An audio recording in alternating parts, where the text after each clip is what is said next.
remaja atau mahasiswi yang tadinya berjilbab kemudian tidak berjilbab, eh, ada kerapuhan di dalam keimanan mereka. Tren yang sebenarnya tidak layak dilakukan oleh seorang mukmin. Kalau mendahulukan alasan, kapanpun dan siapapun tidak akan pernah maju. Kalau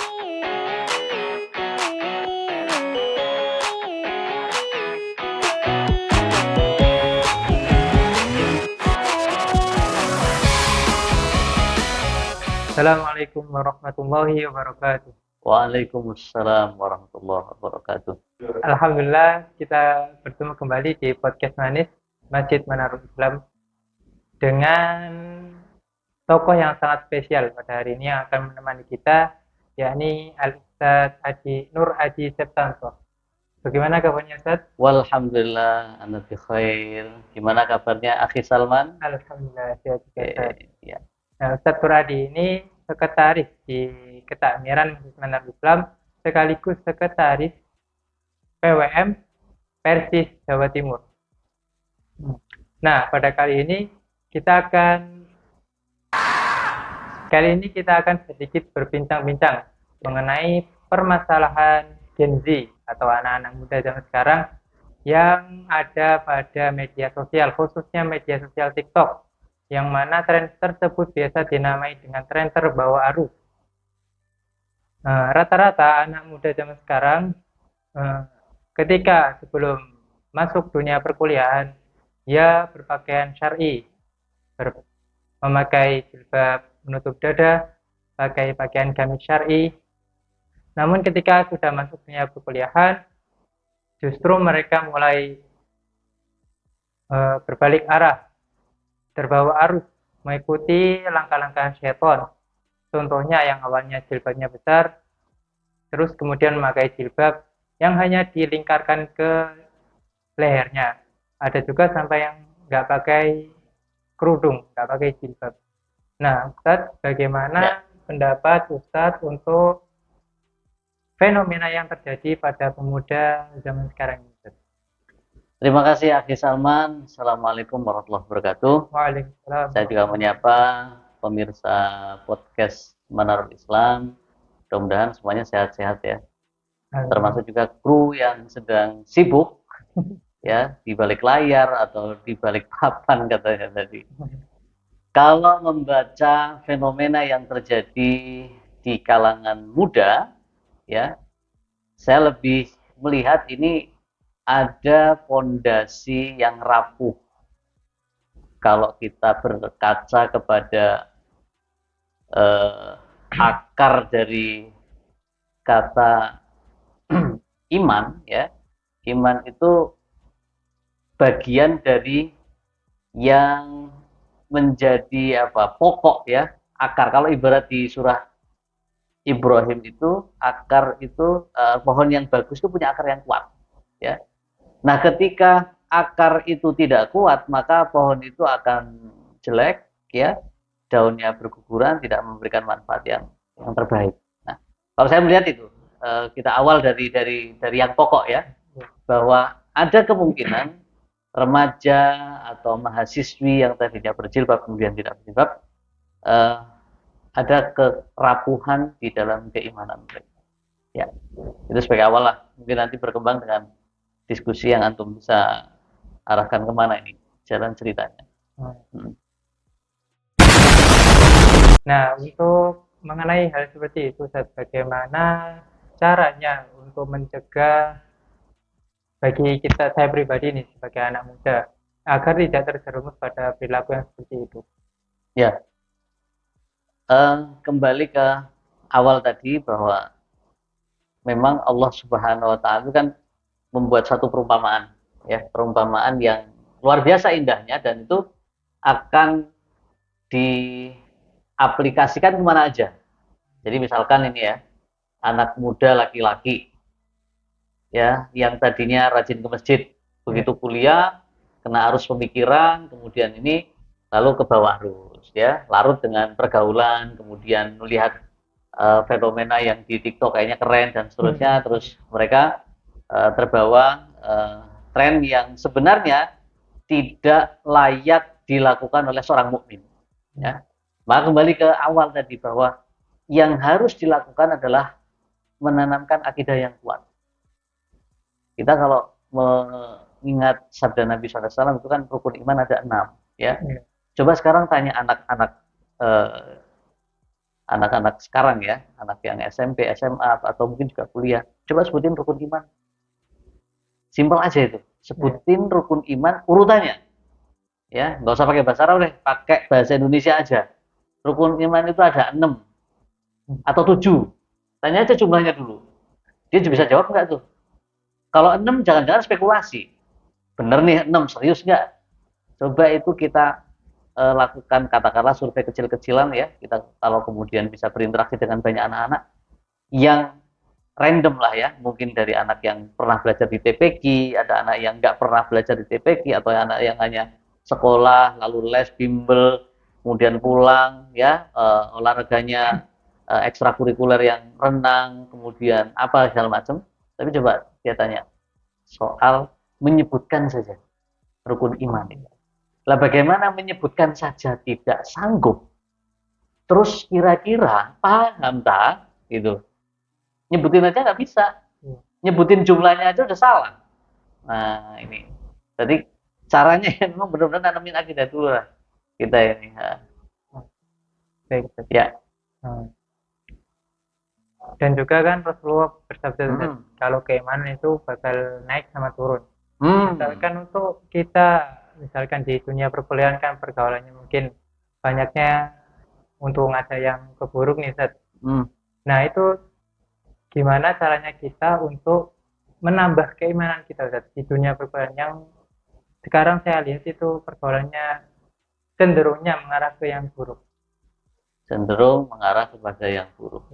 Ya, pertama kita punya rumus ya di dalam kehidupan ini, pasti ada rumus yang namanya kebenaran dan kebatilan, ya, al-haq dan batil. Itu pasti ada. Mau di dunia kampus, mau di dunia bisnis, mau di dunia apa saja, selama kita masih di dunia ya, itu pasti akan ketemu itu. Yang namanya benturan, yang namanya orang berbuat baik dengan orang yang berperilaku jahat, itu pasti akan ketemu. Artinya apa? Pasti terjadi.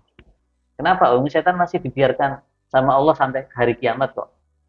Artinya kita sebagai individu mukmin itu harus yakin betul itu bahwa kita yakin kita punya musuh tuh.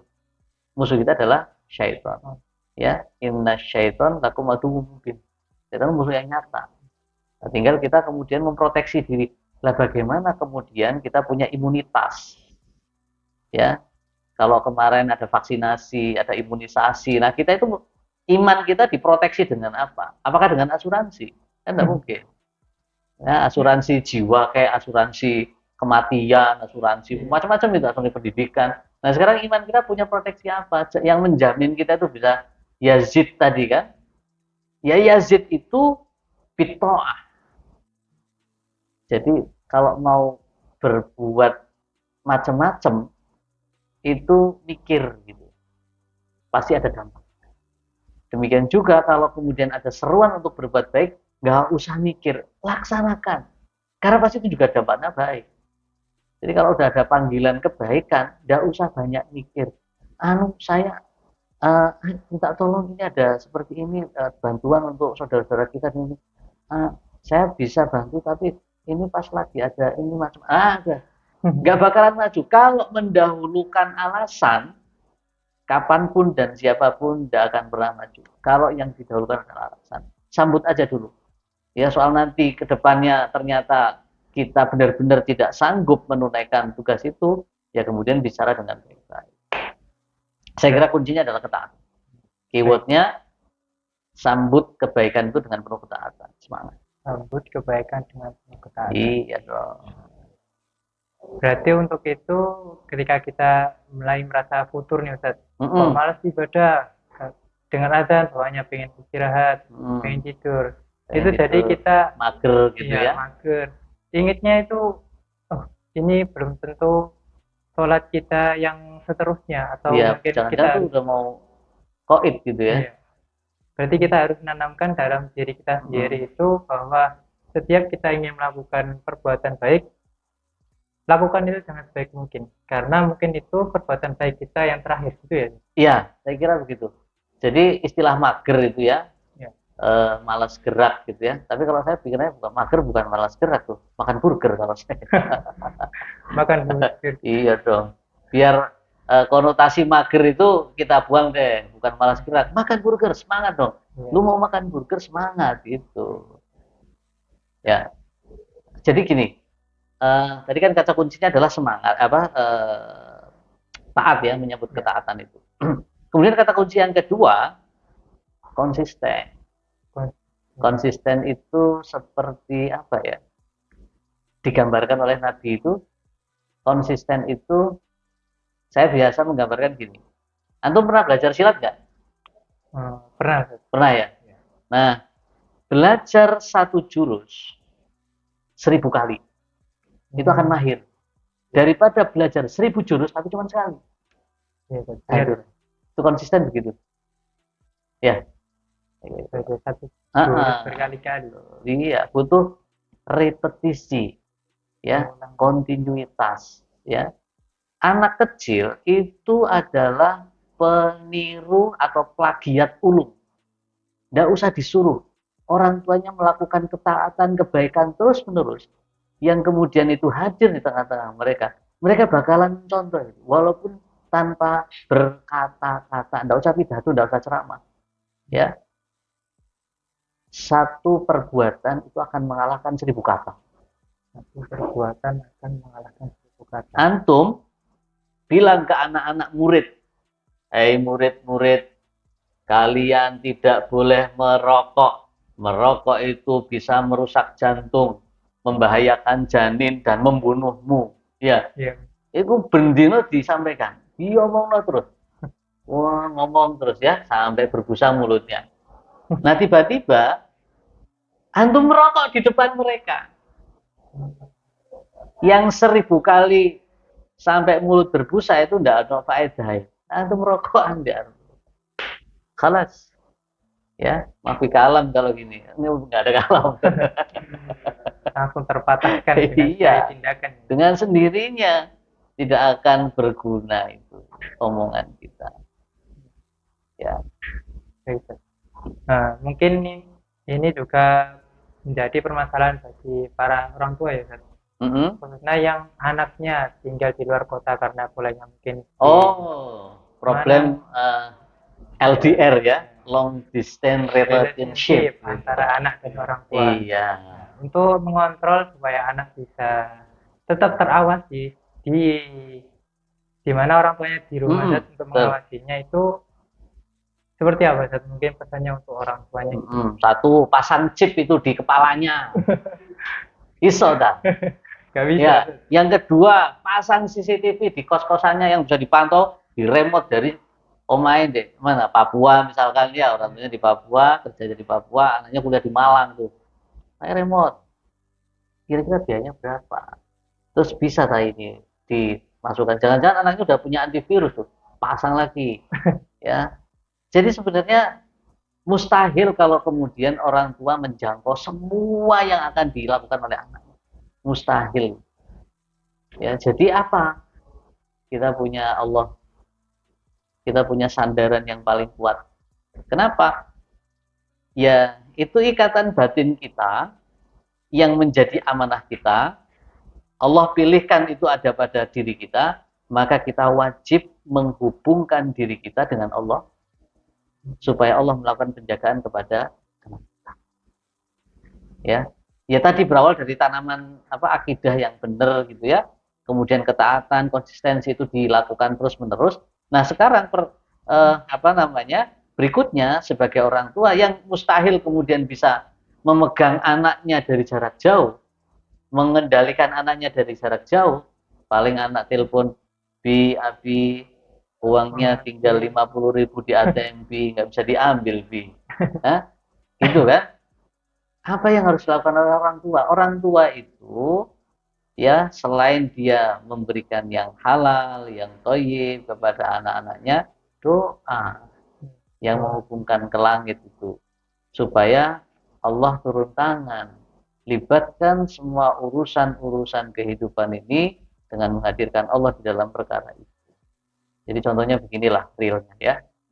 Realnya itu kalau eh, Nabi Shallallahu Alaihi Wasallam mengajak kepada salah seorang sahabat, kalau nggak salah nanti dibetulkan ya kalau saya keliru, Hudzaifah kalau nggak salah itu ya. Apa pesan Nabi kepada sahabat Hudzaifah? Kan enggak banyak-banyak banget itu yang terkait dengan ihfazillah yahfazka. Itu benar sahabat Hudzaifah ya? Ibnu Abbas atau Hudzaifah? Ya sudahlah, pokoknya nanti dibetulkan kalau saya keliru. Jadi gini, konsep ya supaya kita mendapatkan penjagaan dari Allah, maka jagalah hak-hak Allah. Itu. Jadi kalau kita pengen anak kita terjaga dari kemaksiatan, dari dosa, dari perbuatan yang membahayakan ya, anak kita naik gunung, mosok dilarang. Terus gimana supaya gunung itu apa namanya menjaga mereka itu? Jangan sampai gunung ini kemudian menjadi tempat yang mencelakai mereka, menyesatkan mereka. Loh ternyata di sana kena musibah. Oh berarti orang tuanya gimana dong? Nggak apa-apa. Musibah itu sementara kita melakukan ikhtiar, Allah menetapkan yang lain. Maka pasti itu akan ada ujian kesabaran di situ. Tetapi pada prinsipnya tunaikan hak Allah dulu. Niscaya Allah akan menjagamu. Tunaikan hak Allah, Allah akan menjagamu. Ini mana nih? Kamera yang mana nih? Kamera ini ya. Kamera yang ini ya. Ihfazillah yahfazka. Jagalah hak Allah, niscaya Allah akan menjaga. Nah kalau kita nggak pernah menjaga hak Allah, kira-kira penjagaan Allah itu hadir nggak buat kita? Gitu. Insya Allah begitulah. Tuh ya teman-teman, kuncinya jagalah hak Allah, niscaya Allah akan menjaga. Insya Allah. Ya saya juga, diingetin juga. Iya. Untuk saya pribadi dan teman-teman sekalian. Iya. Nah mungkin ini jadi pertanyaan juga Ustaz, sama teman-teman mungkin. Hak Allah itu apa? Oh ya. Itu mungkin. Bagus. Ini hak Allah itu yang pertama seorang hamba tidak berbuat syirik, tidak menduakan Allah. Allah itu maha kuasa, maha tunggal, ya, tidak ada sekutu bagi dia. Itu kunci yang paling mendasar. Jangan sampai manusia kemudian mempersekutukan Allah dengan misalkan lagi asik-asiknya melakukan aktivitas yang kita sangat senang, ya, tiba-tiba ada panggilan Allah tuh, Allahu Akbar, Allahu Akbar. Ini mana? Simple aja, Allah itu yang memanggil kita, Allah yang memberikan kehidupan kita, Allah yang memberikan kesenangan kepada kita, Allah yang memberikan rasa cinta kita kepada pekerjaan itu, sesuatu yang kita peroleh itu. Terus kita dipanggil sama yang memberi. Logikanya ya kita sambut dong yang memberi kita. Jangan kemudian kita pilih dengan sesuatu yang boleh jadi habis ini hilang itu di hadapan kita. Jadi tetap kita hak Allah itu tidak mempersekutukan, tidak berbuat syirik, ya. Itu yang pertama. Sehingga nanti Allah dengan sendirinya akan menunaikan kewajibannya kepada hambanya yang sudah menunaikan haknya kepada Allah Subhanahu wa taala. Allah tidak akan menyiksa hamba itu yang sudah bertauhid dengan murni. Baik. Ya.